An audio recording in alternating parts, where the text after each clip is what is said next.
And before we get into the details, let's not forget, we all know what Jaeger stands for. We all know where it's been: late nights, party shots, but also the most innovative brand in the spirits category. First to bring Jaegerettes into the bars for sampling, first to bring ice-cold tap machines behind the bar on-premise. But one thing's been forgotten over the past few years, and that's the millennials. A lot of you in the audience may have heard stories and may have no association with the brand.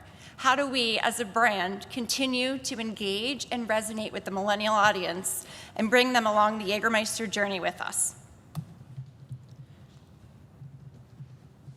The first thing we had to do was take the challenge of the perception and really start telling the story of the brand, the quality, the craft, the ingredients, and the heritage that stands behind the brand that may have gotten foreshadowed by consumer stories in the past. In order to do that, we had to spend time figuring out that story and figuring out our audience along with us. The millennial. What are they? Where are they? What do they believe in? What do they like to do? What social channels are they on? What bloggers do they find important? Most important, where and how do they want to hear from a spirits brand? When do they want us to be part of the dialogue with them, and when don't they? Telling the story the right way got us to one point. It got us to #1 in social globally and in the top 5 rankings in US social categories. Based on smaller budgets than other spirits brands, we're happy to support this success and talk through the success and how we got there today. Through integrated campaigns, consistent creative, and understanding the audience helped us get to this point. Wonderful results over the past few months have given us over 5 million engagements for under 15 cents a piece. Backed by a wonderful supplier and distributor team, we start to see product in bottles moving off shelves and through bars. And you ask us today, how did we get there? How did we do it?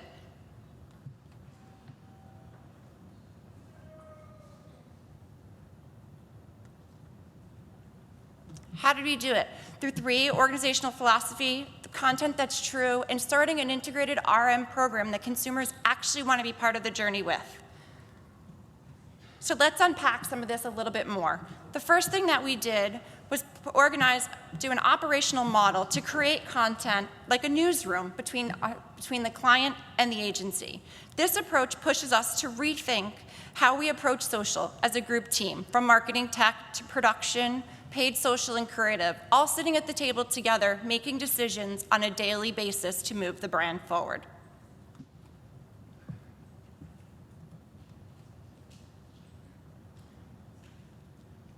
The rigid structure has narrow roles and responsibilities.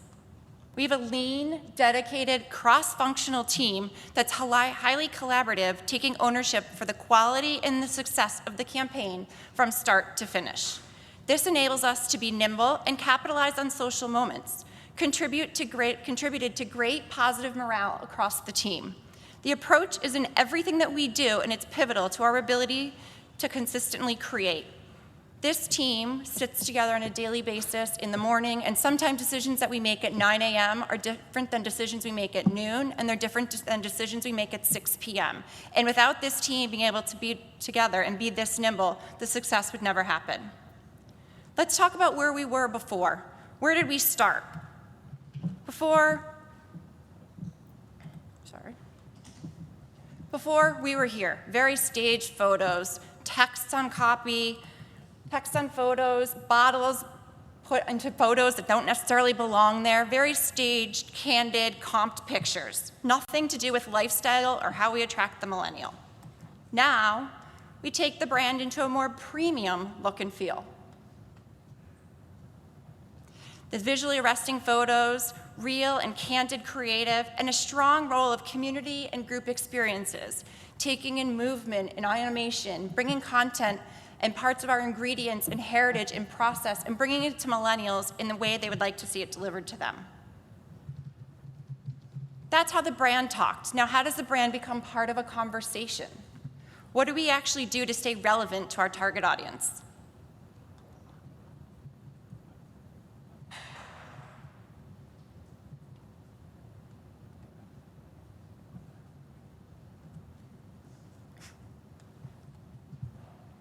Nimble and relative to cultural moments. Cultural moments are one of the most important things to us, to make sure that we stay relevant and timeless. So when the Oscars are out, to President's Day and April Fools, bringing in conversation that's already going on in social spaces and making the brand be part of it, but not necessarily forceful going forward.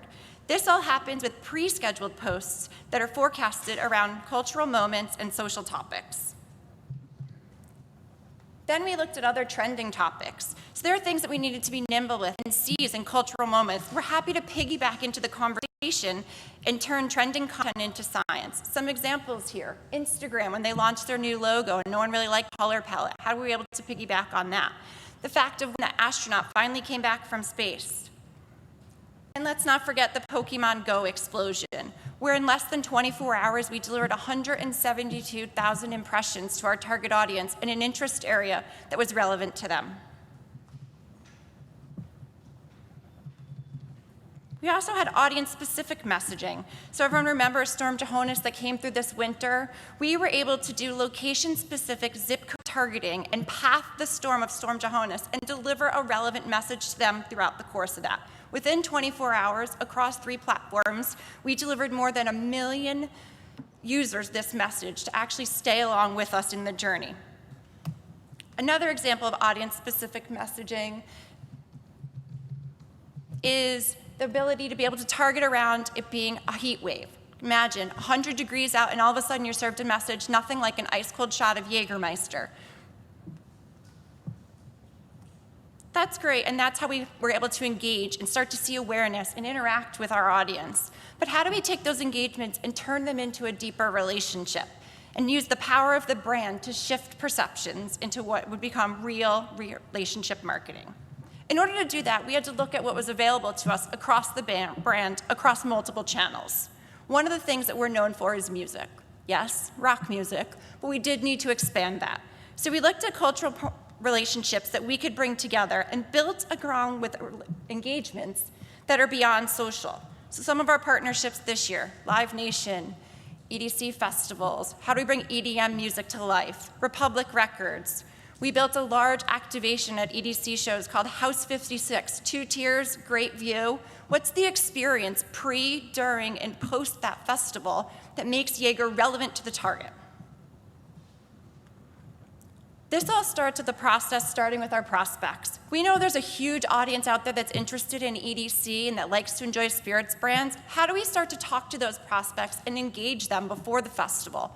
Then during the festival, how do we bring them into our house to say, come join us, come learn about our craft, come learn about our experience, be part of House 56. What are the engagement mechanisms while you're at the festival that connect you with the festival and your social channel out there so your friends know where you are? And of course, enjoying a nice shot or cocktail with Jägermeister. And then afterwards, how do we again nurture you post-festival and all through this, deepening you into an RM funnel that's based on interests that we were able to bring to the table for you? Yes, it's a lot of retargeting done in the social channels, but it does start with engagement. One of the things we started pre-festival time was something called the Spirit Animal Quiz. Kind of like those online quizzes, 5 questions, do you like this or do you like that? How do you enjoy your Friday nights? And in the end, it tells you what spirit animal you are. Well, if you've ever been to an EDC festival, the one thing you learn is everybody gets dressed. So this helped you know, I should be a lion and this is how I should dress. Share it with your friends and say, this is what I'm doing. Then how we brought the digital into the experiential and physical world is if you came into the house, we had face painters that were there that would paint your face the way you wanted. We also had the Spirit Animal Quiz there on iPads during our event activation so people could engage there with that during the festival. Post-festival, now that you've shared this information on social, we did a lot of retargeting. So whether you engaged with the app or you just went to the festival and used a hashtag, we did retargeting to be able to bring you into that experience and start to deepen the relationship with you across Facebook, Twitter, and on-site. We also were able to look at our partners that we had and leverage deeper experiences with them. We were able to look at partnerships with Live Nation and their artists that resonated with our target and say, how do we get deeper content with them? So we sat and created content series where we would interview up-and-coming artists that were playing at the EDC shows, have them tour the house, and talk about their craft of music and the craft of the brand. At the end, we got anywhere between 2 and 3 minute videos that we were able to share out on our social channels with the relationship between the brand, Live Nation, and the artists. And now you say, okay, this is the digital and the social world. Where else did you extend it? We're happy to say that this summer, we were able to support our first ever through-the-line integrated campaign. So whether you were on premise, in a bar, walking to your liquor store, online, in social, we communicated a program through Shazam using their image recognition technique. So anywhere that you actually Shazam this tag, you were able to get content behind that. Music downloads, recipes, sweepstakes entries, which helped us reinforce the shift to the brand and change perceptions to consumers. This also allowed us to get some awareness around our stag imagery with a target that may not actually be aware of what the stag is or what it stands for. This program beat all KPIs and allowed us to continue to build into our database. One of the most important things for us as a brand, and for most brands out there, is the ability to do innovation and testing. This year, we've been happy to say we've used many new social things that are out there. Facebook Live. We've live streamed at events so consumers can feel like they're actually there with us in the space and enjoying the content that we have to share with them. We've used Instagram stories to curate a story about our night, the festivals we were at, the people we had engagements with, the drinks that we served. This Halloween, based on the success of our Shazam program, we will also be continuing our partnership with Shazam and launching a large partnership with Snapchat.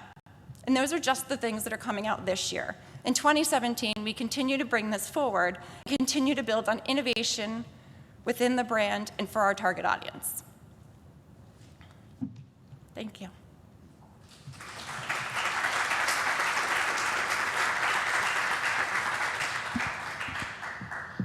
Any questions for Heather? One right here. Nice. So how did you go about learning about millennials? Is that internal or you use an agency, research house? We've done both. We've done our own research, we've bought third-party research, we have some great agency partners that have brought their experience to life. We've sat in lots of focus groups. There's a lot of millennial research out there, and we continue to read it kind of every day and continue to fine-tune along with them.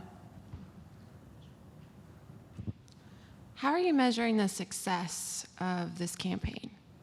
So when we look at success for Jägermeister, it's not necessarily overall reach. We care more about engagements and actually their ability to share content and become part of the brand. So an engagement for us is actually a conversation, a tag to their friends, or using pieces that we've actually put out there and starting to share within their community. We all know that a consumer and a millennial would rather hear from their friends than they would from a brand. So we're trying to put content out there where they are and have them kind of seed it through into their communities. We do see some shifts in sales, so obviously in a system in spirits, there's a long tier between a social post and actual change, but we do look at the measurement of activity from an advertising standpoint to see when advertising is on, do we see a higher lift in sales? And are you able to tie that back specifically to the millennial cohort or just in general? It's just in general right now. There's a lot of questions. I'm sorry. I can ask one after everyone else gets to go. Sorry, coming. Thanks. So I work in wine and spirits as well, and I'm just curious how, we obviously face a lot of legal issues in terms of posting on social. Mm-hmm. Oh, I'm Lauren. I work at Rich Family Wine and Spirits in Connecticut.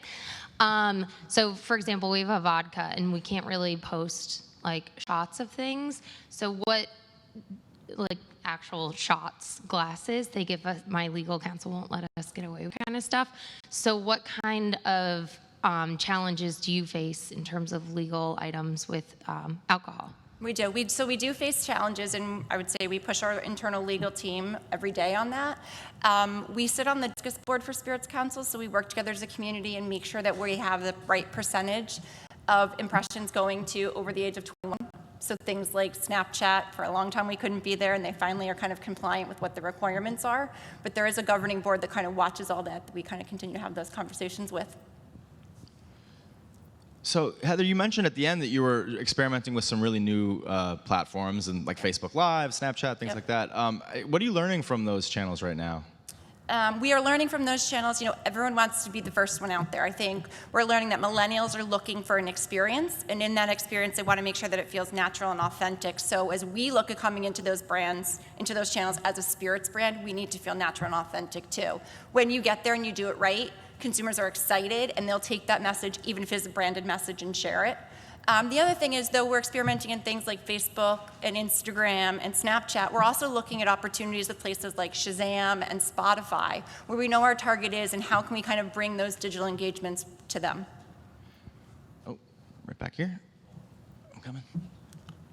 Just remind us who you are, please. Thanks. Hi, I'm Jay. I'm with The Social Edge here in New York. How do you measure whether a campaign was successful in terms of, like, if you did something on multiple different campaigns, what do you know where these people are actually coming from and whether they're converting to longtime customers or new? So we do a lot of social tagging on there, and we bring them into our RM community. We are building in our relationship community where we can have a more one-to-one direct connection with those consumers. And we will start to see them converting in things as they start to get special offers or first to see information, and we can start to track them in our back end through our social tracking and see if they got an RM communication that was a first to know piece of social content or video content, they actually take that and share that out. So we do have that tagging in place to be able to see them kind of moving content for us. So another question for me. You're experimenting with a lot of new channels that millennials are using, and they can be a difficult group to reach. So any missteps, anything that you've learned, or anything you changed tack after trying something? And I think, when we first started going out there in the social channel, you saw the work we did. We thought we were bang on right and realized, just bottle shots and just saying we're there in the moment is wrong. You have to be relevant and help them have an experience with the brand. okay. I have one more question, if there's any. It's hard for me to see sometimes behind these massive columns. Yeah, one more. Right. Hi, Paul Rand. You talked about your RM community. Can you talk a little bit more about that, please? Sure. So we've started to really build a relationship marketing community that I would say, we nurtured out of social. So we found our social community out there. We found out who was active, who was engaging with us, and started to serve them very targeted lead gen ads to bring them into our relationship marketing community. Our goal in the relationship marketing community is to have a more one-to-one relationship with you and give you behind-the-scenes experiences and information that might come to you first than before it gets to the rest of our larger audience. There is a platform we are using on the back end to track all that. Can you tell us which one, or no? Okay. All right. Well, Heather, thank you very much. It was fantastic. Thanks a lot. Thank you. So.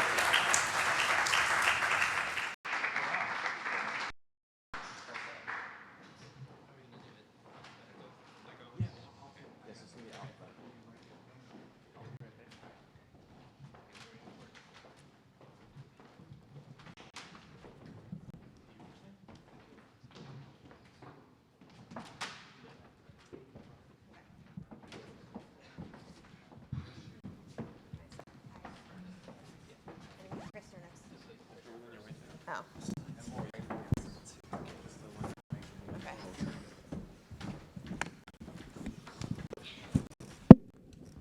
Is this on? Do I stand here? All righty. Hi, everyone. Thank you for coming. So Facebook is changing at a breakneck pace, continues to do so. It seems to have a new thing literally every week, or actually sometimes every day, sometimes multiple things a day. To kind of help us keep up, we have assembled a panel of experts from the agency side, and I will quickly go through, but then I'll let them kind of do a quick intro for themselves through. We have Joylyn Adessa, Senior Director of Strategy at Mindshare, Chris Gilbert, Senior Social Strategist at Kettle. They used to be co-workers. Actually, she was his boss, I think. Nick Sethi, co-founder and CEO of Adaptly. Laura Stock, Group Director, Social and Content Strategy at Campbell Ewald. And Ryan Sullivan, Senior Vice President of Performance Services at Performix. So if you could just kind of quickly go through and just kind of describe what it is you do generally and how long you've been doing it. Don't don't take too long, but you know. Got it. That one started when I was born. Okay. My name is Joey Lynn. Everybody calls me JL. I oversee the paid social practice for Mindshare, specifically focused on Unilever, and I've been there about 3 years. Hey, I'm Chris. I work at Kettle. We're an independent digital agency based in Soho. Lead up social media there. I'm working on brands relating to fashion, things like Ray-Ban, Sunglass Hut, and also some tech work for Apple. Yeah. Name is Nick Satie. I'm one of the founders of a company called Adaptly. We're a media buying technology for walled gardens and things that don't like to play nice with others.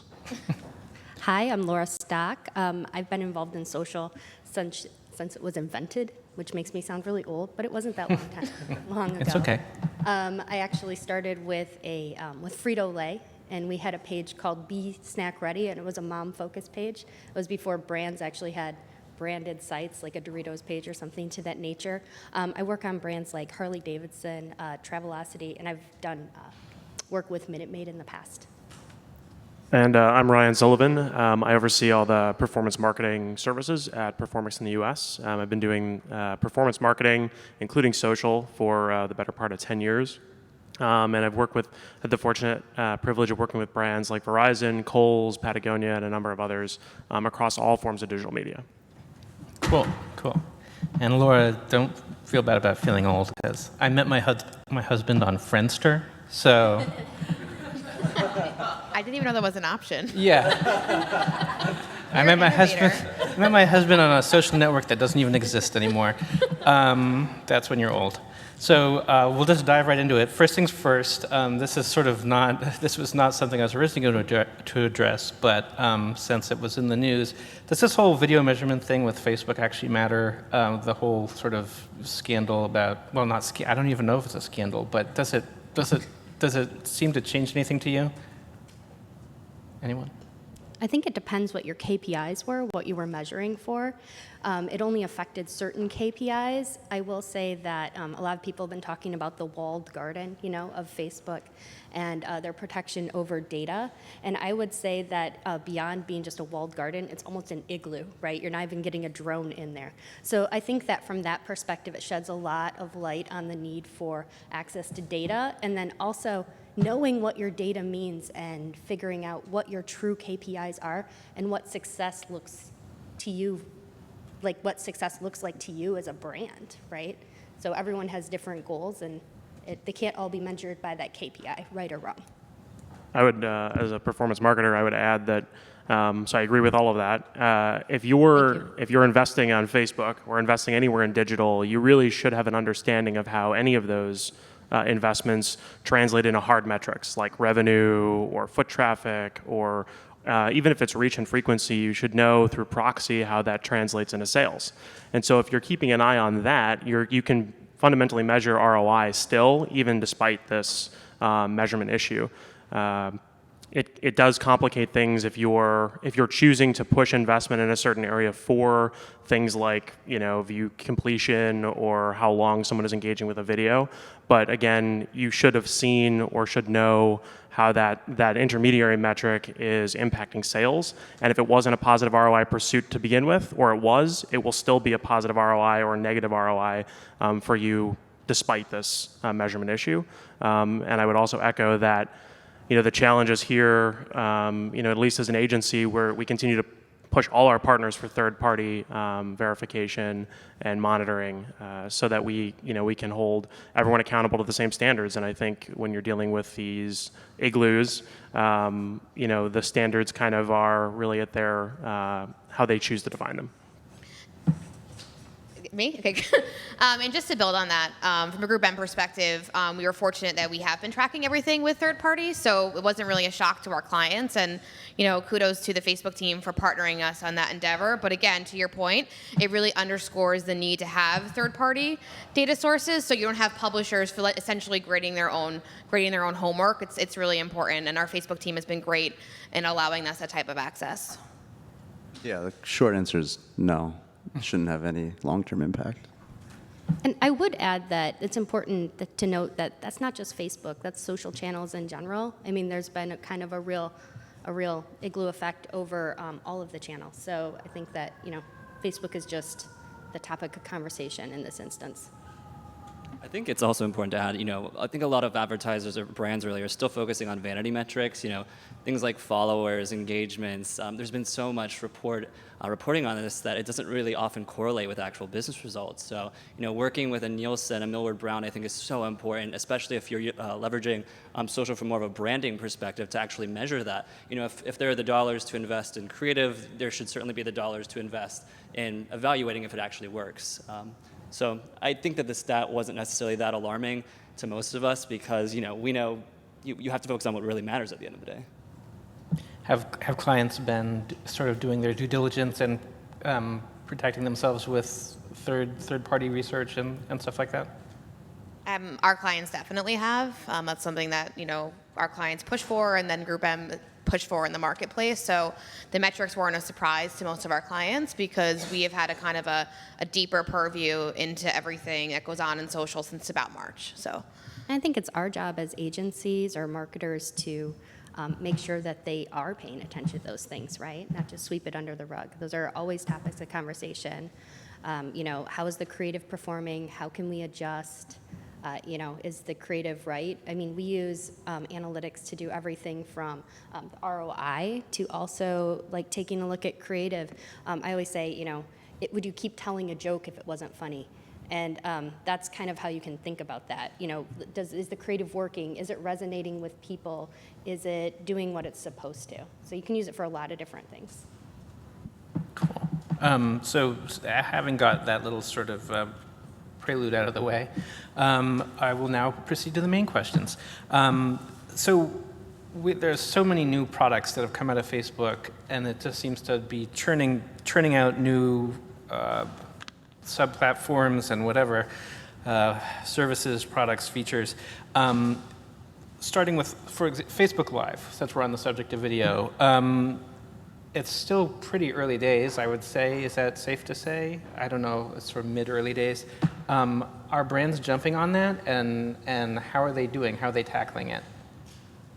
I think regardless of Facebook Live, if that's the specific platform in which brands are engaging yet or today, I mean, Facebook Live, the thing that stands out most to me is that rubber band thing that I think BuzzFeed did to explode a watermelon. So that, obviously is not a major retailer or a major player in the space pursuing it aggressively. There have been instances of, I think, people testing.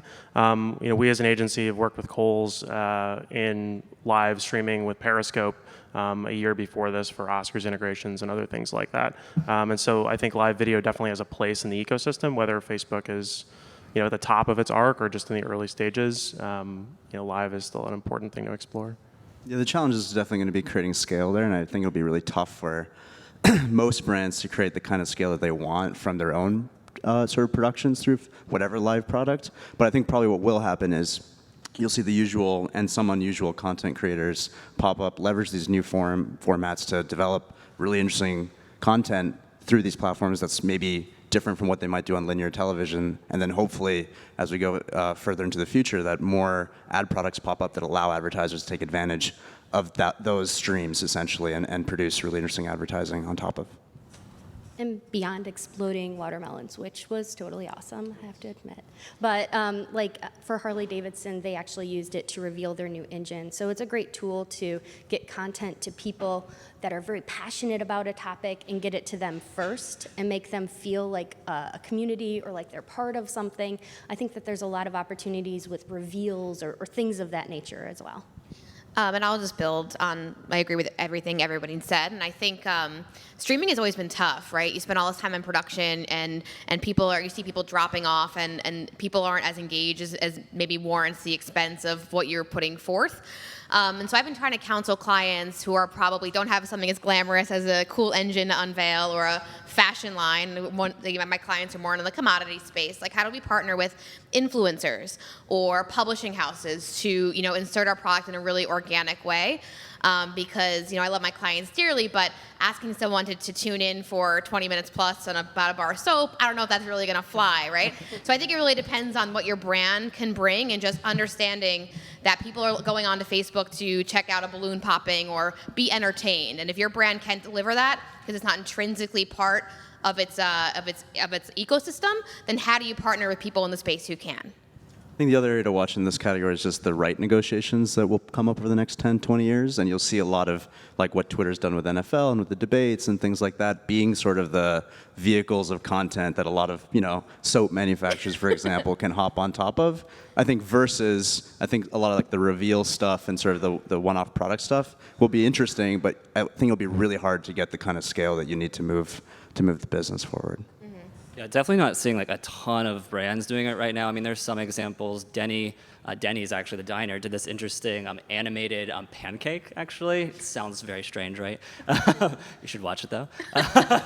And basically, it's this pancake that they sort of engineered to be talking and responding to people as they're engaging with this live video. So it's such a bizarre, kind of unusual use of the platform that it does drive earned media, it does drive interest in it. And I think that, even looking to a brand like GE, that is so well known for being an innovator in social media, and how they've really gained a lot of success from just diving into whatever is new and trying it out. I think that that's also something to keep in mind. It may not be a hit initially, but 6 months, a year from now, it may actually be the next big thing. And if you were the first brand there, you would actually have a head start on it. But it does require investments and really believing in that wholeheartedly as an organization.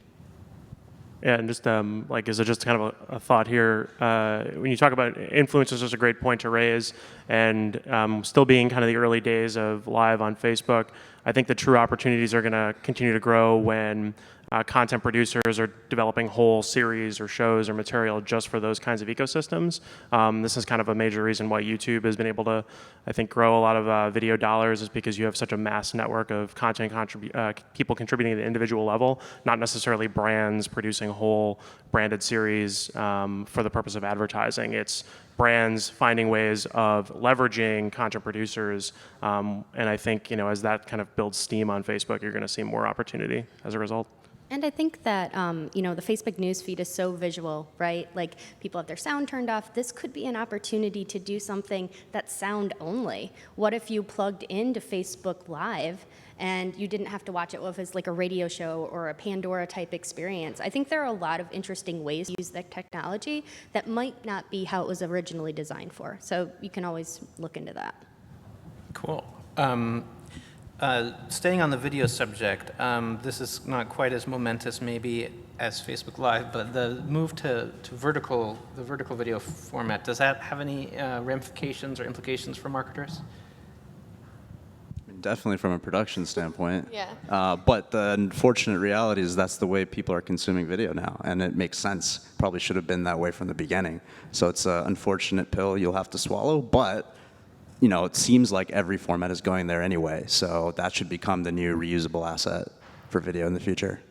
And it gives you some more real estate, right? So you're using the whole screen instead of just this like horizontal format with some other stuff on it, right? So I think that that's really interesting. If you think about it in terms of like a banner ad on a page versus a page takeover, the page takeover is a lot more impactful, right? Because it's taking up that real estate on the page. So you can think about vertical video in the same way. And then also, to your point, it's just what people are doing. And if you're in someone's digital hangout of choice, you need to act like them and be like them. Yeah, it's more a question of, I think, the native formats of these environments. We have mobile phones in our pocket. Mobile is the largest portion of digital ad spend. Mobile display is why Facebook is growing so quickly. Mobile is the key, and mobile video is filmed this way, not this way. And I get in trouble every time I try to take a picture this way of my girlfriend. So, I'm even trying to adapt to the fact that the world is a more vertical place, and it just kind of emphasizes the point that you can't just build or create one asset and then syndicate it everywhere. You can, but you're going to get greater impact when you develop advertising or experiences that conform to the native environments, which is vertical, increasingly so driven by mobile. And so, it would be something that we should not lament and really embrace if we want to be successful. And it actually, if you go a little bit deeper, it doesn't have to be an either or either. I don't know if any of you guys saw the leaked Snapticals, whatever they called it, video, where they can actually turn the video from vertical to horizontal, basically very smoothly.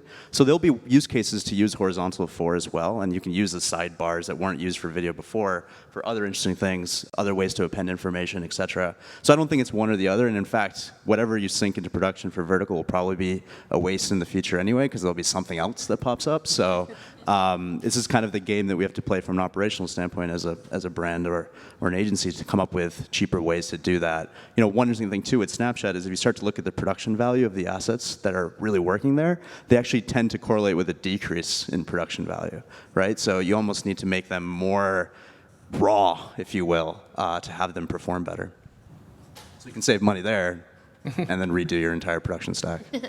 I think social is also, in general, just shifting to a more of a one thing at a time kind of model. I think Snapchat, and really just the fact that we've moved to such an app-based model now with social platforms, you know, whether it's Instagram, Snapchat, oftentimes you're really just exposed to one thing at a time. And rather than, you know, being distracted by so many things in a feed, I think that moving to more of a video, vertical video-based model helps to shepherd that and benefit advertisers in the sense that it's something that's actually going to stand out, be memorable, and really, you know, get a amount of real estate that actually will drive action at the end of the day. And I'll just add, and this is how I counsel my clients, like these feeds, these channels are in constant beta. So the asset you produced 6 months ago, 6 weeks ago, maybe even 6 days ago may no longer be the asset that we choose to run, right? Because the feed is constantly evolving. And so I've actually been really impressed because we used to just get a standard 30, 15 asset pack, display banner, have fun, put it where you need to put it. And now I'm actually seeing a lot of vertical video. As part of our standard asset delivery across clients. So, you know, clients are doing their best to kind of keep up from a creative perspective. So, you know, we'll see how it performs and what the next is going to be, like diagonal video or something moving forward. And that just kind of underlines the point why it's so important to have a social squad at all of your creative shoots, your more traditional shoots. Someone there that's knowing and up to date on what's happening. And generally, just an integration of those teams in however you do it, whether it's with your agencies or not. That might be a little controversial. Creative squad meaning like some millennial natives. So what is it? Or does the production team? Bring your children to work day, right? Let your children do your work day. So this one is moving on to Facebook Canvas, which is probably maybe a little bit more immediately germane to the marketing conversation. What are people doing with that? What are some really cool capabilities or interesting executions that you've seen with that or would like to see? I think one of the more interesting things I've seen is related to more of the retail space. I've seen a lot of brands like DSW, Target use the carousels in really interesting ways so that you can kind of almost change the outfit of someone. You know, you're changing the top, you're changing the bottom, you're mixing and matching essentially.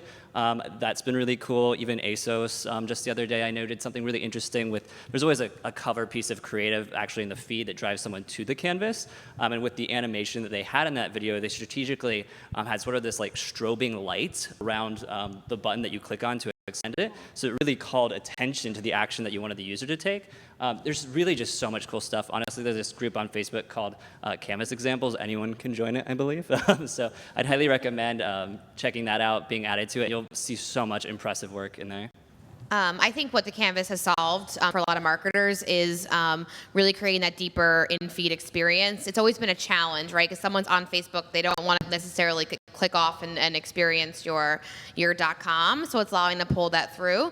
The one thing I would caution around Canvas is you really should make sure that first frame before you click into the experience, because it's on its own. That if you were measured entirely on that first frame, you would be able to drive your brand or drive your objective, because it's still a learned behavior of people, and you know, to stop the speed of the feed and ask someone to go through and click in, you're asking a lot, right? So I would definitely encourage everyone to make sure that first frame of your canvas or any of the other immersive units, so think carousel, can stand on their own and tell your brand story. The nice part is people are actually spending time on it. I think, and you can check out, there's a bunch of public data on Facebook sites, but I think it's like 30 seconds to 2 minutes on average, which is a crazy amount of dwell time for users inside of these places. I think that you will start to see more, and actually even other platforms starting to do similar things with attachments on Snapchat, for example, so you can swipe up and get basically a free form canvas where you as a brand can put whatever you want there. There's going to be a lot more of that, and there's already some interesting cases where like people put whole HTML5 video games in there and a whole kinds of other things. I think the challenge just becomes, you are basically conceding more traffic to Facebook, basically. And while that will definitely increase the metrics on site for your advertising campaign, it is just a trade-off that people need to be aware of. The Igloo, only to use that example, only gets stronger and stronger. It's going to catch on. Is that started it here? Yeah, popularize it. Everyone, let's make Igloo go viral. We have 12 hours. Is that something brands are comfortable with?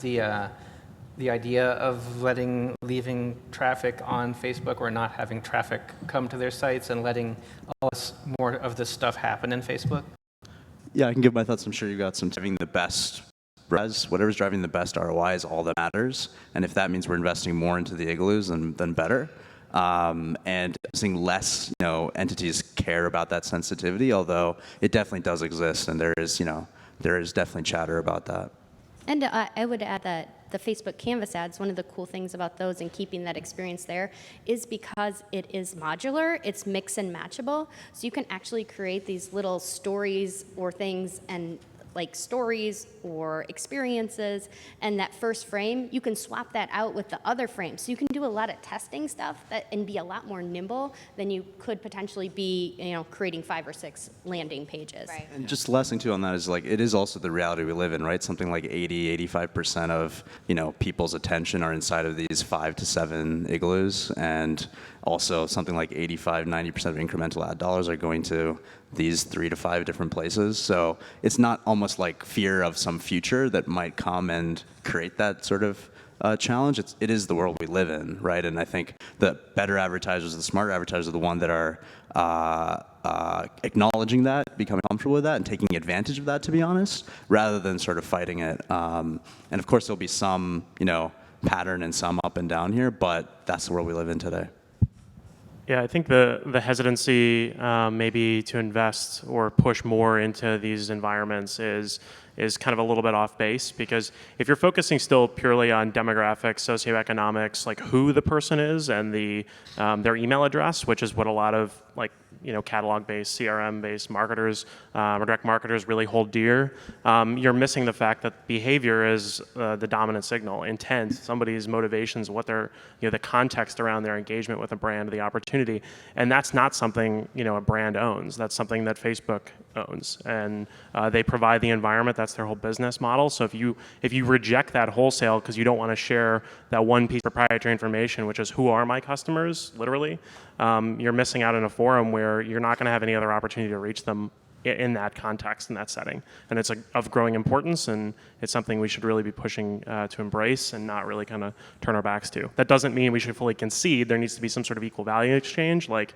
ROI needs to be there, you need to be driving business, but I don't think that ancient or the older way of thinking and the hesitancy of data trade is a reason not to explore these things. Yeah, and these are just the pipes that we have today, right? This is the railroad system where things move, ideas move.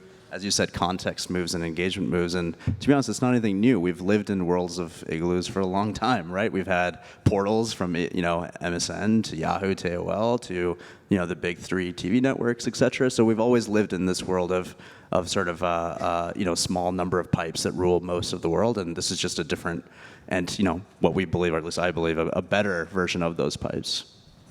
Yeah, I just think that Canvas also is really best for brand marketing as well. It's not necessarily the best unit for driving direct response, traffic to site. If you're really just trying to raise awareness, really become more of a love brand, I would say it's a great unit for that. But yeah, it's really more so a matter of what your objective is, whether it'll really work for you or not. Cool. We mentioned this earlier. Laura touched on the ads without sound, and you kind of flipped it to be ads with only sound. But returning to the ads without sound, what can we kind of talk about the art behind that, how one approaches that when it's like ads. I should clarify, ads that look just as good or are just as good or almost as good without sound as they are with sound. Not ads completely without sound, because I think that would be really weird, but maybe not. I was watching, just kind of looking around, and I was watching a Nike advertisement using Facebook Live, just a recap of it. And the majority of the advertisement was quiet, and then all of a sudden there was a point where they're opening a door and showing these like Michigan jerseys, and it got really staticky and really noisy, and I was like almost threw my headphones off because I was with them, and then all of a sudden like the sound was just totally out of nowhere. So I think, you know, if you're going to do those things, you have to be careful about how you're weaving together or telling that story to not take someone out of the moment. It's a fundamental aspect of advertising and something you need to test. I don't think there's any one size fits all solution. I think what we're seeing from a performance perspective and from a data perspective is that content with supers and subtitles actually performs a lot better, both from people stopping to watch it longer to how it impacts brand metrics. So you may hear from creative teams that I want to put subtitles on there or supers on there because it's degrading the asset. You have to design for the lowest common denominator, right? And you have to assume that people aren't turning on the sound, and I would start from there. But we're actually seeing better performance for subtitles and supers, so I would highly encourage everyone, if you're making video assets, to include those. Yeah, and you want data on that too. We did a long study with Refinery 29 on sound off video assets, short and long form, with captions and without, and there's a material impact in performance. You can find it on adaptly.com. The other thing I'll say too is there are other platforms that are popping up that are changing the default, right? And so Facebook always had default sound off. There are some experiments on Facebook for sound on by default too, which will be interesting to see. But you know, in other platforms, again, like Snapchat, 2/3 of the users have sound on as a default because that's the best way to consume Snapchat as a user. So you will start to see a mapping needed to be developed between how you're designing strategy for creative and sound on and sound off versus which platform you're on as well. And I'd say be creative with it, right? Design for it. See how you can push the limits. And I think the sound thing, I think that's always been around. I worked on an automotive brand a while ago, and they had something called the Screaming Kid test with all their broadcast spots. So do the images still make sense without sound? If there's a lot going on, people are, you know, their attention is more divided than ever. So I think that that's actually a good practice for whatever you're creating. And just a note, somewhat of a tactical nuance here. Ad quality is a metric that is becoming a bigger part of the social environment, Facebook specifically. This is something that's existed in search advertising since its inception. Your cost as an advertiser is tied to the experience that you provide, and your ability to even enter auction-based media can sometimes be limited by how well your ad performs and how engaging it is. And so, in Facebook, for example, the amount of text that you overlay onto an image can affect the quality rating and then again, the performance of that ad. So you may have to embrace audio in a way that's fundamentally different than you are today just by simply, having to work within the mechanics and the experience that Facebook is trying to provide. So you may not always be able to do silent if you need some sort of narration to get a point across. And if you're doing that, you have to be aware of the quality implications of any creative decisions you make. And if you have something that needs sound, there's always the option to tell people in the copy that accompanies it, hey, turn the sound on. I mean, it's a conversation, so you could do that. Yeah, I think especially from like a creative perspective, I mean, subtitles are so essential if there is, discussion in the content. But especially in like the fashion space, you can really use color and motion and action. One thing that we've seen to work really well for brands is actually dance. It's something that doesn't really require the sound. You can almost get a feel for what the sound would be based on the rhythms of how people are moving. And there's just lots of creative ways, I think, in terms of motion, especially to drive intrigue. Knowing that sound may not be a major factor. And also thinking about video not necessarily as having to be a 30-second cut, a 15-second cut. It can be more of those assets where there's just one item delicately moving in it so that it's really just pulling you in to drive click-through. So there are many layers to how this video can work beyond even just traditional scripted, conversational, requiring caption. Cool. Another, well, it's not quite new, but it's got lots of new features. Facebook Messenger. Again, this is obviously of interest to marketers, I think, but it's also got a lot of potential pitfalls. Can you kind of give some pointers for brands on how they should on how brands should approach Messenger? If you're going to go into Messenger, and this is what I tell my clients, you better be prepared with utility or value exchange, because you have to understand this is a place where they're used to engaging with people on a one-to-one basis. And as a brand, if you're going to play there, you have to bring that same type of utility. I'm fielding a lot of requests. How do I get into bots? How do I get into Messenger? And that's been the feedback that I've given them, because it is quite the intimate environment. And the other thing I would caution is scale. So, creating a bot, creating a messenger application is very laborious and it requires a lot of coding, a lot of time, a lot of expertise. And how will you drive scale to that experience and make it have a strong return? But again, that is the space, especially as emerging, where you have to bring that utility and value exchange if you're going to win. Yeah, so the only exception I'd have to that is if you choose very specific markets that are using Messenger and Messenger-like tools in a much more ingrained and culturally relevant way. So if you look at China or Japan, South Korea, Southeast Asia, et cetera, whether it's Facebook Messenger or one of the local platforms, they use and consume the sort of messaging environment in a much different way than they do here and in other Western sort of countries. So to say that I'd agree with everything. Probably that's the only one caveat that I would put if you wanted to invest into something and test something out. There's a lot more broadcast brand messaging in Asian countries on Messenger than there is in the US. So it's probably going to end up in that direction because the scale could be there if they monetize it correctly. But we as Americans just aren't used to that type of behavior from brands. And I would add, though, that community managers for years have been saying, hey, direct message me. Hey, let's take this offline. Can you send me an email? This is an opportunity where we're kind of forcing that hand a little bit. Mm-hmm. So, but I agree. If you're going to be in, you have to be all in. You wouldn't have a 1-800 number and hang up on half the calls. So. Right. Yeah, it's looking to what's most adjacent to some of the things you're doing today. So you have site-side, if you have web chat on your website for call center augmentation or offset to save money on like a call center, which we've worked with an advertiser to do. Social messenger, Facebook Messenger or Messenger apps is another way of doing that. But the scale question is important. You have to make sure that the people that are skilled in web chat are entering into an environment where it's more accessible than going to a .com. So, you may be flooded with a lot more inquiries, and so you have to kind of be cautious as you enter into it. The other thing that's just important to note, the automation portion of this, where it's not human beings behind, and it's a really intense coding exercise and development exercise to integrate something into the bot side of this. We're still not that advanced, and it's still very rage-inducing if you try to communicate with a bot outside of very simple, almost caveman-like expressions. And so, we're just not there yet. And I'm not even sure if Facebook, from a development standpoint, I mean, Google has been doing, sentiment monitoring, semantic analysis, word processing for as long as Facebook has been a company.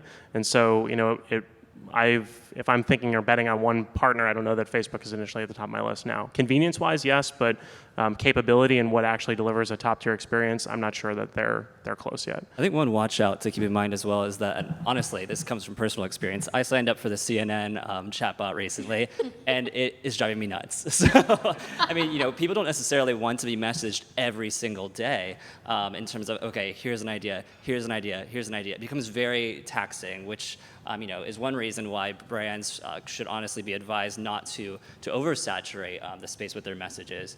And not only that, I think that the space is very much still experimental. It's actually very hard, I would say, to even find these chatbots, even if you want to find them. Like Tommy Hilfiger just did one featuring Gigi Hadid to launch their new collection.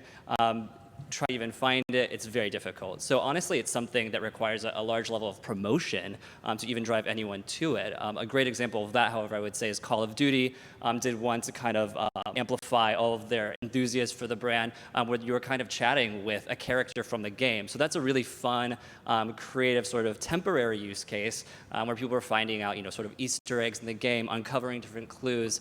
But I'm sure it came at a fairly decent cost to them, where it's more so, an innovation play at the end of the day. Yeah, the two good examples that I've seen, and again, I think it all goes back to understanding what your brand's utility exchange is with the consumer, is e-commerce on Messenger. If you look at Everlane, they're probably the best example. Sort of collapsing the whole post-purchase process. All your receipt gets sent through Messenger. You can dispute something through Messenger. You can exchange, refund, etc. And that probably saves them a lot of money too. And it's just a better experience. And on the other side, kind of going off of something you said before, it's like you have video, you can have image, right? You can have just sound. And then I think something that people forget about is you can also have just text. And it seems kind of antiquated, but we've seen some really good examples on Kik, for example, which is another big messenger, where people will build choose your own adventure kind of stories and like create really, really long, multi-100-page sort of narratives around how people can sort of move between not just a one-off conversation that's very caveman-like, but an actual story, right, that walks you through some huge scenario and has a plot, has a whole bunch, has antagonists, everything. It's like a very long, complex thing, and that almost is like a piece of production in and of itself, and can engage people for 30 minutes to an hour a day, which is like watching a full, show on Netflix. Yeah. And I'd add that I don't think that this is something that's going to go away, right? It's just another example of how people are curating their own personal social feeds, right? So you have a generation of people that if people don't like their Instagram photo within 20 minutes, they delete it. So it's the idea that the social channels are becoming more curated and people are taking conversations that they want to have in private offline. It's not so loud anymore. Just one comment just on the retail angle of this, because I think from a transaction and a DR perspective, this is where a lot of the money probably will ultimately come from, or at least a chunk of it. If you're a retailer like that has a deal-a-day website and you have a very limited product selection or maybe 3 offers or a discount kind of mindset, a chatbot today is going to be a lot easier to cope with than if you're a Best Buy or an Amazon and you're expecting to sell like a stereo system or technical equipment through a chatbot. Can you imagine trying to compare 6 laptops through a chatbot? I mean, you'd probably go crazy. So you have to be aware of the way the channel and its limitations in expressing complex ideas.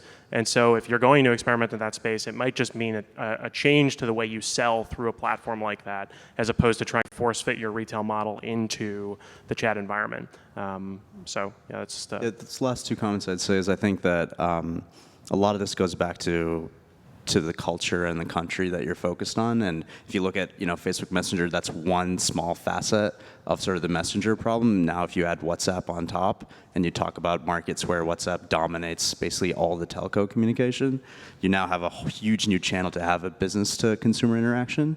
And I think the other thing that's just maybe a little bit more philosophical, but a lot of what's happening as well, and based on a lot of things we've talked about today, is essential collapsing of the internet into a set of really, really rich, well-constructed experiences that are going to basically control most of the interactions that we see going forward, whether it's just the brand level awareness component or the actual transaction component as well.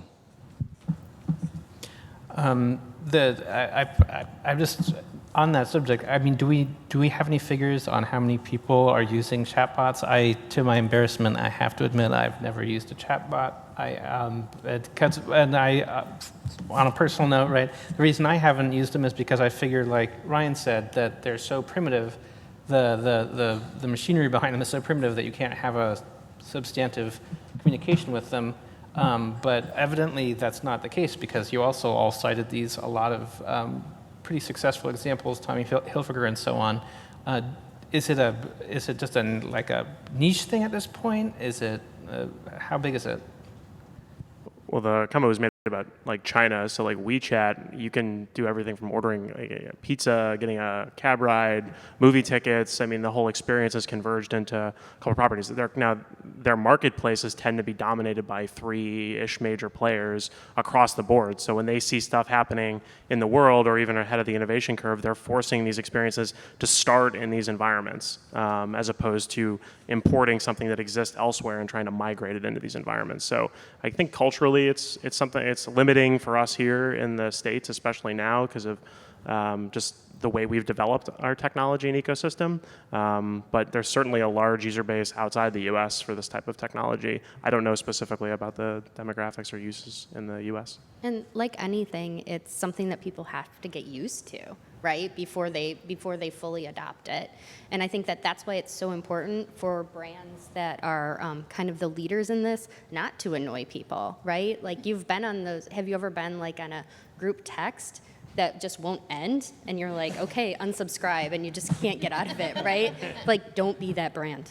Don't be that person. From a It's pure important to numbers end. standpoint, the only thing I can reference is in terms of the number of bots that exist, there are tens of thousands of them. I think Facebook just released something like 20 to 40K different bots. I think it's actually dangerous to call them bots as well because, like you guys all said, the intelligence is pretty low. So in any way, these are kind of like basic rules-based triggering systems that are just connected to some CMS somewhere. The other just last dark horse, and we haven't mentioned this once yet, but is iMessage, which just with iOS 10 launched a very compelling app store within an app store concept. And I think you'll see a lot more growth, especially through multiple players offering very similar solutions. And companies can build one for all of these.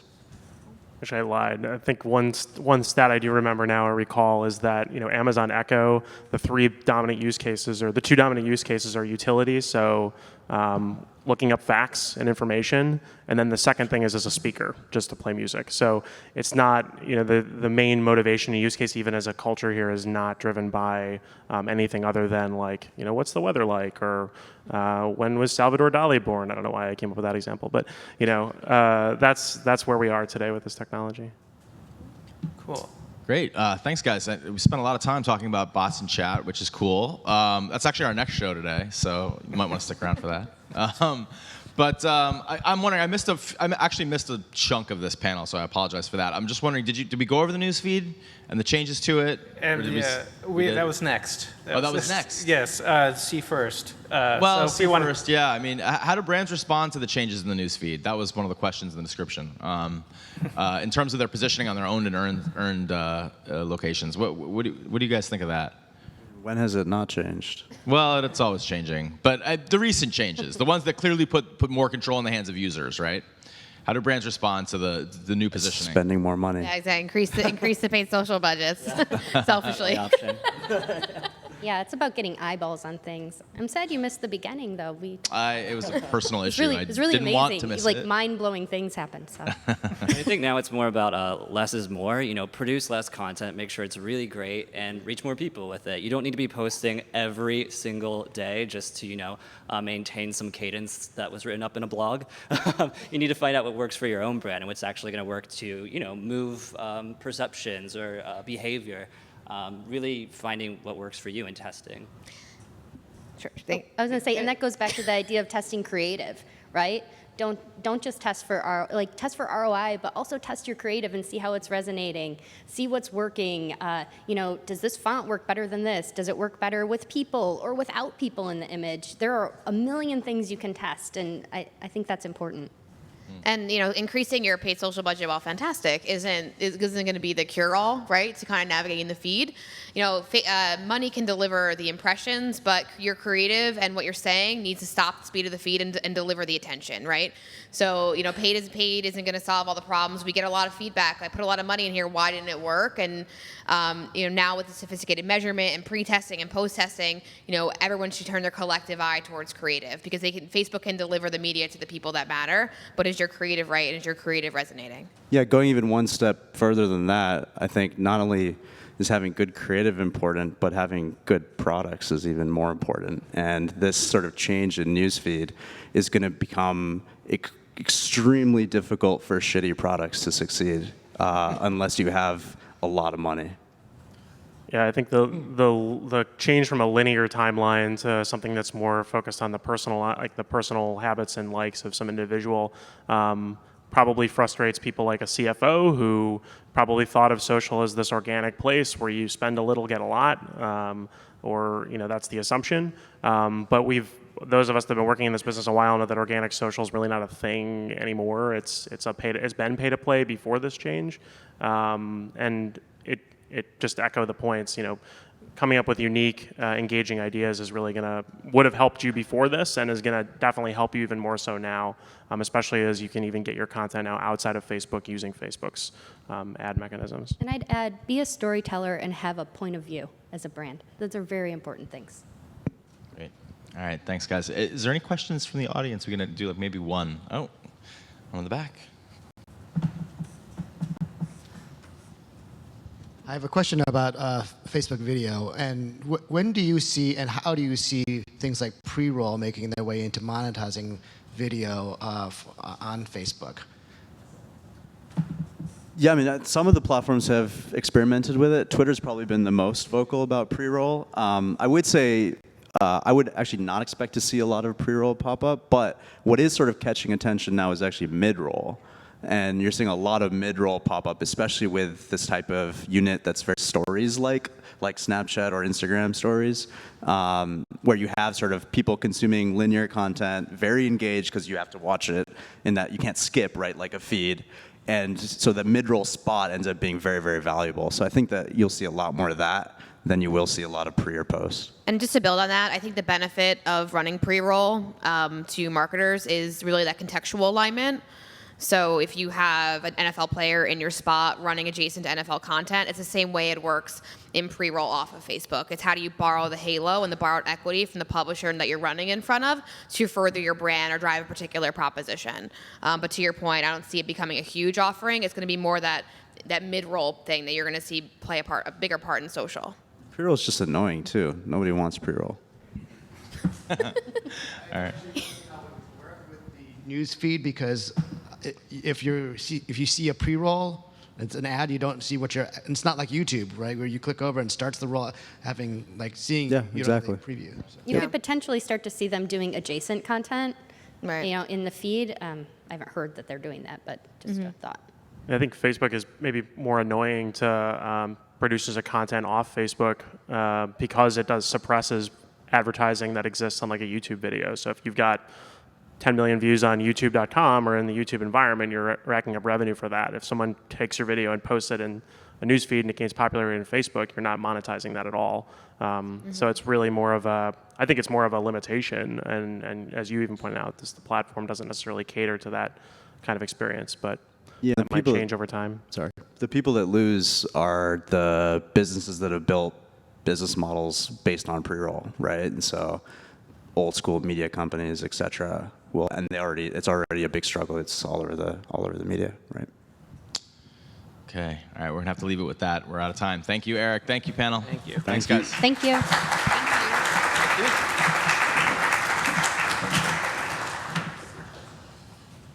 Okay, well, thank you all. We've come to the last session here at OMA Social anyway. Are helping brands and agencies do this. What are the early learnings of this new area? Here to take us through this one, we asked a great friend of MediaPost and my former colleague in event programming. I'm very pleased to welcome digital media specialist Kathy Taylor back to the OMA stage. Please welcome Kathy and her panel.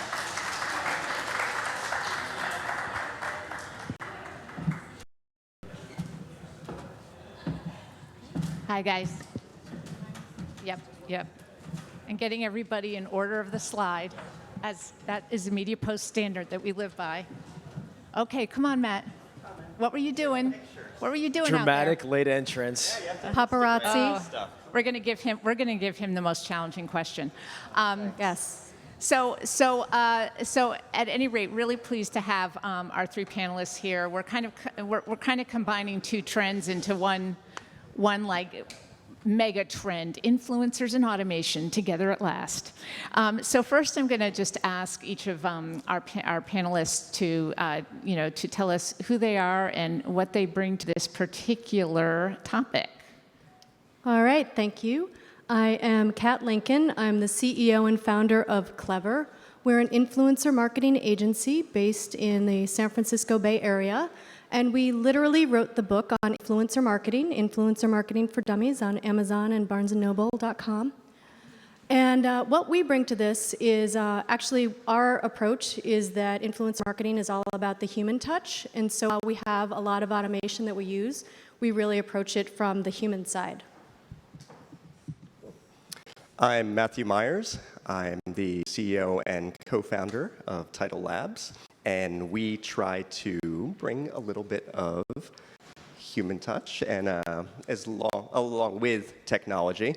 We actually started in the publisher side, so with Condé Nast, a lot of their titles, automating contribution for them. And we think that brings some editorial thinking to our very tech-heavy platform. And now we work with still publishers, but also brands like Banana Republic and Pottery Barn and Kohler and others, helping them with their influencer endeavors and how they can centralize them, bring them all together. I'm Brian Zerker, CEO of Scene. We match creators with meaningful brands to build audiences and community, and that's what that looks like and feels like is we were a technology company to start out 6 years ago, and we built a platform around visual marketing, and that's evolved into leveraging that into managed service programming, along with technology software for brands and agencies to use to identify creators, manage programs, and ultimately also publish, but more display. So if you're ever at the Empire State Building, you'd see social images on screens in the deck. We power that all the way down to helping our agency partners identify creators. Thanks, guys. I should also point out that we kind of represent the entire stretch of the country. So San Francisco, New York, Ohio. So we're very universal here, have the complete perspective.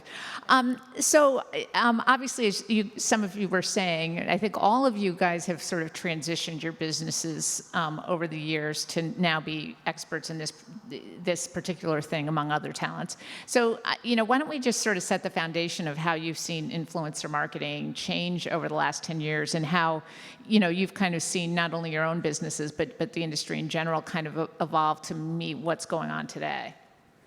Sure. Just go in order? Sure, go in order for now. All right.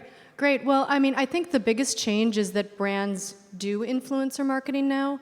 When we started in 2009, there was a lot of education, and depending on which brand and which kind of industry you're working with, there's still some education to happen. We've also seen a lot of improvement in metrics. In 2009, it was a lot of Google spreadsheets and counting the number of posts and manually adding up all of the impressions. And now there are a lot of great tools out there that you can get insights. And more than just the impressions, we're able to see a lot more with the more qualitative metrics. Cool. Yeah, there's a lot more you can actually automate now. Yes, it's actually business results now. Yeah. It's possible to track the KPIs. Yeah. So the biggest change that we've seen is the fact that everyone is an influencer somewhat. 10 years ago, certainly, and even 5 years ago, there was bloggers. You could maybe count the thousands of online influencers. Now everyone and their mom, literally, as I said, is an influencer. So that's a big opportunity, of course. As you said, the market is much larger. Brands get it and want to work with it, but it also means that you have to figure out how do you do it efficiently without it becoming a huge burden. And so that's kind of the point of what we're trying to do. And it also means that you have to figure out what is an influencer to your brand, to your company, where the term just becomes completely diffuse. Yeah. So yeah, everyone is, then nobody is. It's weird because, admittedly, I wasn't in the marketing space as a trade profession 10 years ago. So I was on the other side. I was a buyer. I was a product and brand manager in the consumer products world. So what I've seen is that there's a language that's actually been developed around this practice, which has essentially existed since there was formalized advertising with celebrity posts. That was influencer marketing in sort of the early days. So for someone on that side, I think now it's like content marketing. I mean, everyone's been producing content in marketing since there was marketing. So now that there's this quantified thing around influencer marketing, there's now practices, there's companies evolving to, and that's what's attributed to it going to scale. And really the evolution of the platforms and social to create publishing has what really is made this a thing more than anything else. It used to be an ad, produced with Michael Jordan in a commercial, and that was an influencer in a production piece. But now we see that's different. Yeah, so if we're in Influencer 2.0, Yep. okay, Sure. we'll call it that. I'd love each of you to kind of talk about, sort of an influencer, if you have one that you've worked with that just is sort of surprising, that doesn't necessarily fit the role of what, we were talking on the call about, like influencers being Kim Kardashian, and that's not at all what we're talking about. Not that she doesn't influence some people, just not me. So Yeah, she does. I'll be quick. She's got a good one. I think I'm gonna enjoy listening to cats here, but Okay, you go. I'll say it like this. There's a guy named Zach Passport. We've worked with him quite a bit on. He's from Passion Passport. It's a lot of travel pictures. South by Southwest did a Hershey's campaign with us. Just a beautiful. I mean, this guy inspires you to travel. I can't afford to go any of the places that he goes all the time. So, life of an influencer. But I think in the context of this, like, what is the influencer? Who is one? Thinking through, like, are they there because they're famous, the Kardashians? Are they there because they're informative? Are they entertaining? And then you can kind of distill down, like, what is an influencer in that context? Why does anyone care to consume their content? Mm-hmm. And how does... So many reasons. I mean, so many reasons. Well, the one that he's talking about is, so we work with a lot of different kinds of influencers across every different kind of vertical. And the one that always brings a smile to people's faces are the pet influencers. So It's Doug the Pug is probably, some people in this audience follow him because he has 2.9 million followers. So it stands to reason. Amazing engagement. But actually my equally interesting, I think intriguing from a business perspective, I was just looking it up because I forgot her name because it's, she's kind of smaller. So Artsy Agnes, she's a ballerina, she's a dancer. She has 100-something thousand followers. And so she did a campaign with us, a vitamin campaign, and got a good 10,000 impressions on it. Now, vitamins, whatever, like who cares about a jar of vitamins? But she's a dancer, and she created this story on Instagram of just her doing a beautiful ballet pose. Her followers love, all of her posts are about ballet and these gorgeous, like, really care about her, and she gets this amazing engagement and comments about a story about how she takes vitamins to help her do this. That's something that didn't exist. I mean, Instagram didn't exist 10 years ago. So it's a whole new way of humanizing products and putting them into people's lives. No one cares what the brand has to say about it. No one cares about what a vitamin brand has to say. But I'm very interested in someone who I admire and what they do and how they do it. And it's like, oh, that's how you do it. Now, she's not famous. I couldn't even remember her name from standing in the back of the room to getting up here. It just left my head. But she has huge, huge weight for that brand. So that's really intriguing from a marketing perspective and a business goal perspective. Yeah. And so the one person in our network that comes to mind is this guy, Marcus Troy. He's a fashion style blogger that he actually came in, I'll talk to that. So what's the brand too? Just be curious. Well, Or he is he actually, just, yeah. So he has worked with us for a lot of different fashion brands, but actually with Kohler, the St. Fawcett company. Very They familiar. are very daring with what they do. Yeah, They're a great brand. Yeah, and so we're their influencer partner, work with a lot of these micro-influencers, and it's kind of telling the lifestyle story around their products, making, in this case, it was a mood board for a Brooklyn-style bathroom. What does that look like? And What does that look like? Well, it's putting together photos of, here's some cool music I'm listening to. Here's, of it's in the different kind of family stuff. room. Is it a small place? But this is what resonates somewhat with their audience. And they've always been daring with their advertising and kind of not just making it product specific. So this kind of There's only so much you can do with a picture of a faucet. Sure. Unless you make it a story. Yeah. And so he came in via our Details magazine, who was a partner with us.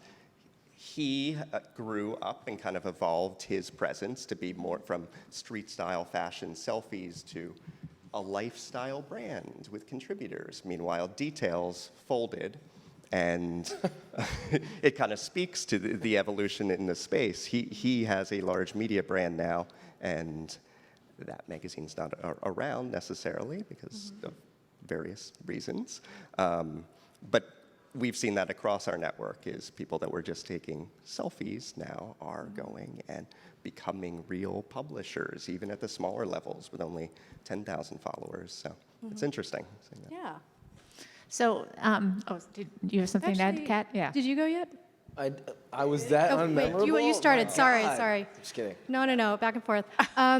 I was distracted because I was thinking about what I wanted to say. Because I think there's the individual influencer, but there's also, like you mentioned, micro-influencers. And we've always worked with mid-tail and kind of like that sweet spot of 10,000 to 100,000 followers. Right.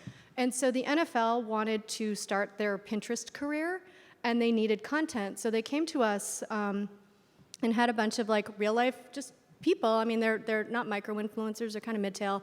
They wanted to do their women's fashion line, and they needed content, so they gave our influencers a gift card, and had a bunch of them just take pictures of themselves, their kids, their pets, all on the gear, put them on the Pinterest board, and then people also put them on their own boards, and huge engagement. 10,000 repins, just amazing. And these are not famous people. They're just people like it's that emotional connection. Content that goes viral is something that is emotional and relatable, and that's family, food, kids, politics, sports. Yeah.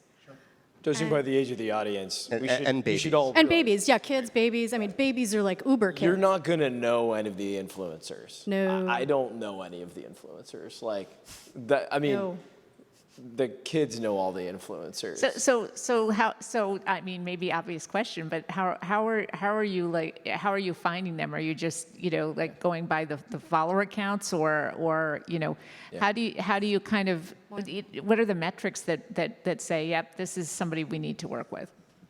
I'll talk about our company. The way we do is a little bit unique, I would say, from what I've seen people do. We have our background in aggregating social data, so we have pipes into majority of the networks that have been established. So we collect social data, identify individuals based on a variety of parameters.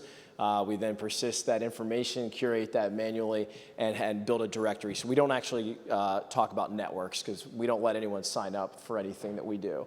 So we are specifically identifying, it's actually we partner with a lot of companies that are doing influencer marketing, including influencer marketing agencies, to oftentimes help them do discovery on that side of it. And there's several different interest categories that we utilize and build this around, and demographic stuff and all sorts of things.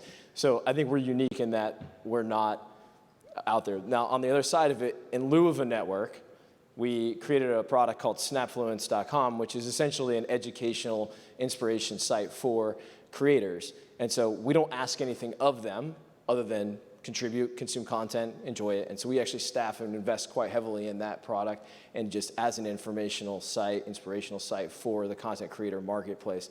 And we found that was important for us in terms of we do identify people through that, but was that we were a lot of time educating individuals on how to become an influencer in a sense.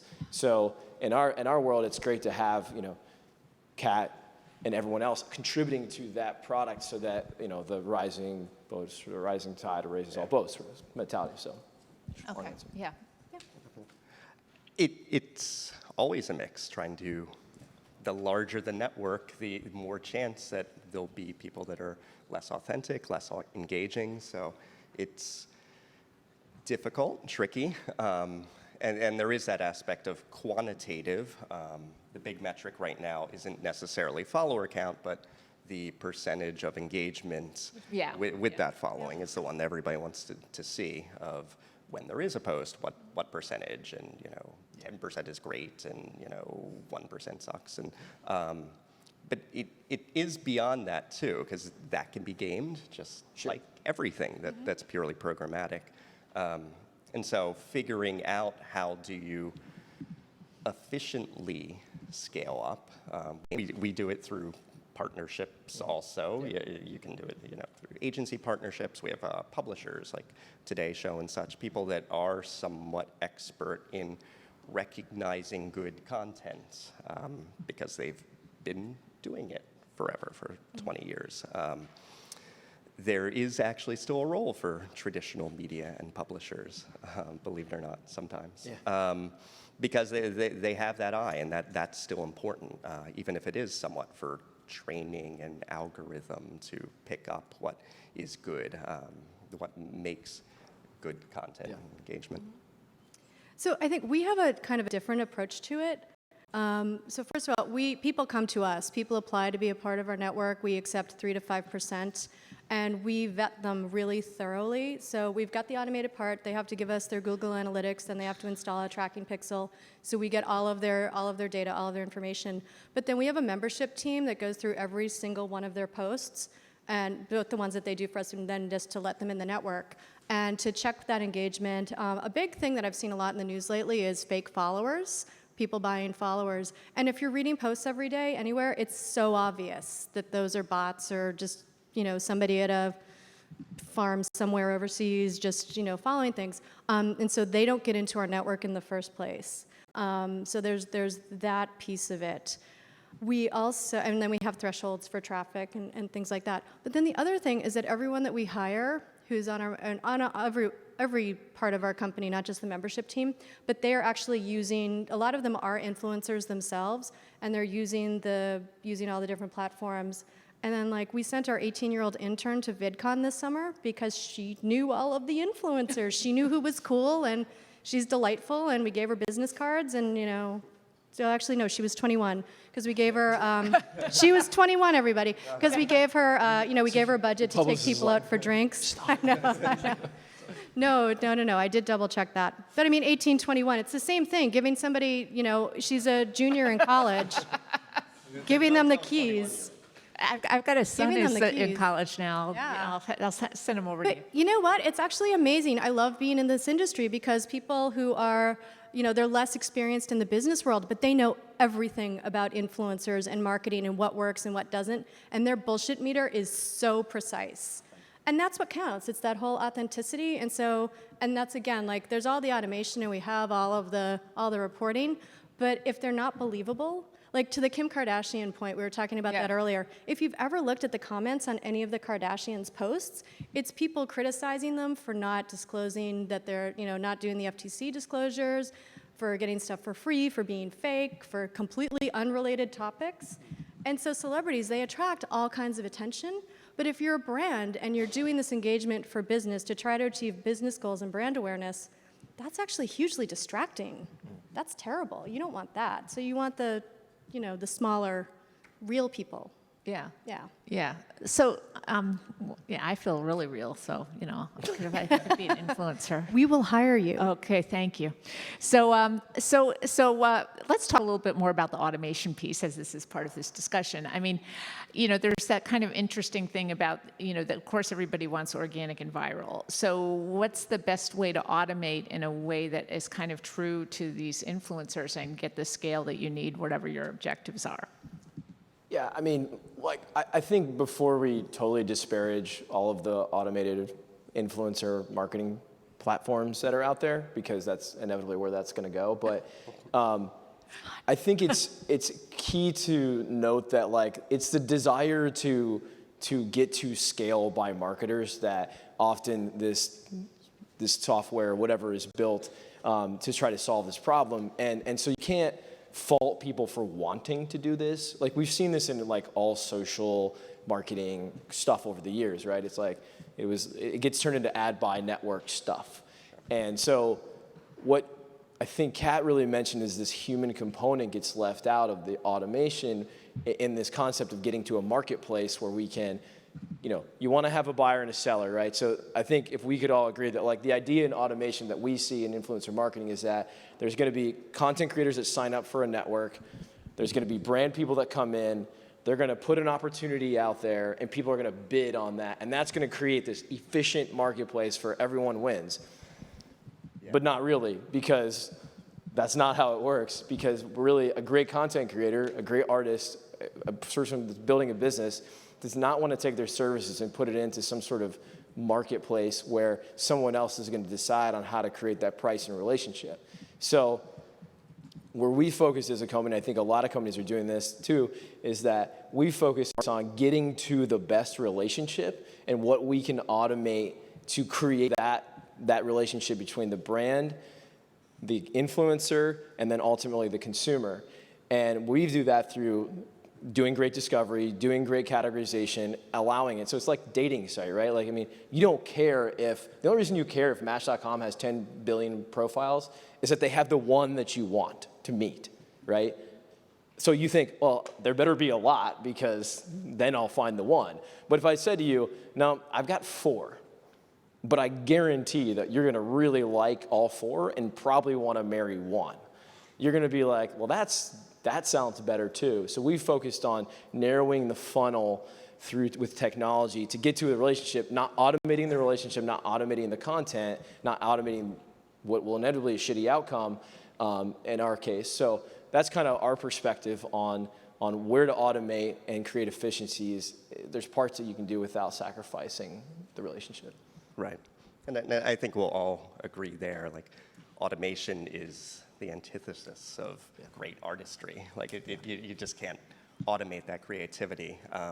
Robots can't paint an original work, but they're really good at chess. Yeah. And so that's what you have to do, is do the logistics side. How can you make people more efficient on both sides of the equation, both on the brand side and with the influencers? Remove some of the friction of, even at the biggest brands and agencies right now, most people still manage these campaigns via spreadsheets and email, and it's in one person's email box, and that's not scalable. And so everybody says influencer marketing doesn't scale. It's because that's still how, even at these huge brands, they're still doing it. And it doesn't have to be that way. You can automate all the payments and emailing communication and a lot of this workflow and reporting and content. That stuff you can automate. The actual, is this good, is this less good? In the end, like, you can do a little bit of automation, but there's always going to be human touch. Can you just make it more efficient so it doesn't take dozens of people to manage? And then so that's what we try to do, and that's the low-hanging fruit. That's the easy stuff. So yeah, you're both absolutely right. And the funny thing, when we did our pre-call, I was like, wow, we all actually really agree on this, that it's impossible to do influencer marketing at scale without automation. And we've invested a ton of time and money in the past 7 years in building our back-end automation, because without that, automating the email and the payments and everything else, it does take 12 people. And in 2009, we had some of those Google spreadsheets, and that's why we were like, we need a VP of technology now. The difference is and again, I think we all agree on this, it's the quality control on the top end.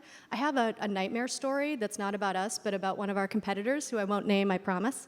But it happened last week, where they had their client was braces, some kind of braces thing for kids, and they had an influencer who's a lovely woman, really nice, but did sort of an unfortunate blog post about her son and how he was really kind of a sad teen and shy, and that the one thing that would fix him was fixing his teeth. And there were like 7 or 8 pictures. It was a really intense blog post. 4 comments on the blog post, not a ton of engagement, kind of mixed comments, a little bit negative. On Facebook, there were a few hundred comments, and they were very negative. Other teens saying that it was terrible to talk about appearance. It's just like a horrible discussion that you never want associated with your brand. And the automated system, the automated platform, saw that engagement and automatically did Facebook boosts and sent that negative conversation out. So thousands, I don't have insight into the actual numbers, but based on the number of comments on the post, that hit a lot of eyeballs. And so that's the thing that you need, that human touch, that quality control, that qualitative thing, because I'm sure whatever words the algorithm was picking up for, and just the straight numbers, no one would do that on purpose. You'd never do that to your brand. That destroys your business. It upsets the brand. It was horrible to the woman, to the influencer and her son. No one would do that on purpose, but when you fail to have the human part in there is when you get these disaster stories, which make for great panel stories, but just hard for everybody else. Yeah, and it's usually not even that bad. It's just that usually, Usually. like, robot salt was trending, so great, it's going to make it trend more. But usually it just is kind of watered down, poor quality. Like these large automated Ugly networks. pictures. It ends up being more content farm, lowest common denominator. I don't know if you guys heard that Snapchat influencer here, right? Like, imagine if you were going to automate that energy. Like, that's literally the antithesis of this. So I think it's disconnect from the humanity of the marketing. Yeah. I mean, this shit should be fun. Marketing is should be interesting. And this stuff's really a lot of fun because you get to watch this person bring a brand story to life in a way that would be impossible for a brand to do it on their own. And that's really exciting. And so for the teams on the agencies and the marketing teams, like, you don't want to automate this all the way. Like, I think that this should still be fun. Yeah, well, automation gives you the space to do the fun stuff. Yeah, well, I think we have to go to Q&A, but I just wanted to kind of so your sort of definition of good automation is sort of like more back end than say just buying scale, right? So because I think you could look at like the topic of the panel and sort of think about it as like we're gonna buy programmatic for Yes. Yeah. Okay. So do we have any questions? Do we have any questions from the audience?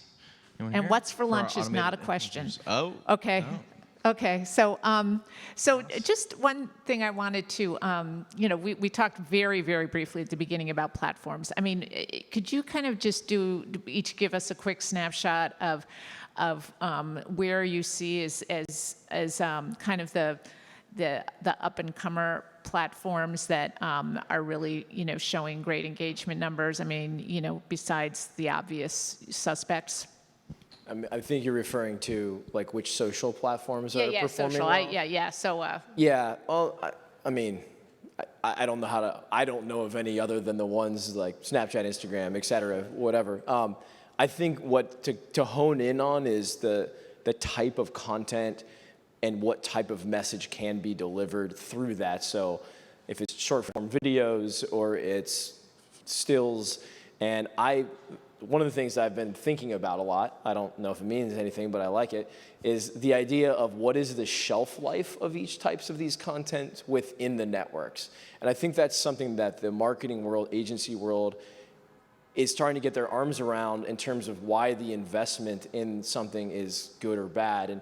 And the old days, the shelf life of the content was long because it took a long time to produce it. It's a long time to get it out there. And now that shelf life is short. And so I think it's an interesting perspective to start to think about, like, which platform is hot, what content do we need, what message do we need to get across, which demographic. And Snapchat's demographic is going to change wildly in the next couple of years as people like me get on there and my mom gets on there. But that's what happens. Yeah, and that's definitely true, and it's somewhat vertical, channel specific. Kohler can use that mood board that Marcus Troy makes on Pinterest for the next 5 or 10 years, as opposed to Banana Republic.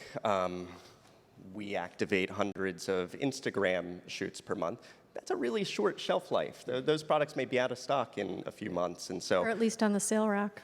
Well, Banana. Certainly, and and the whole goal is to move that product, and so the automation piece comes in with. Every month they have a new list of products to be shot. They need them shot very quickly, and it needs to get into the people's hands, and it needs to get shot, it needs to get distributed, you need to report back, you need to take that content, distribute it out, and that's hard to do manually. I mean, could say impossible without an army at least. Yeah. And so that's where it becomes more important, and brands are waking up somewhat to. Yeah.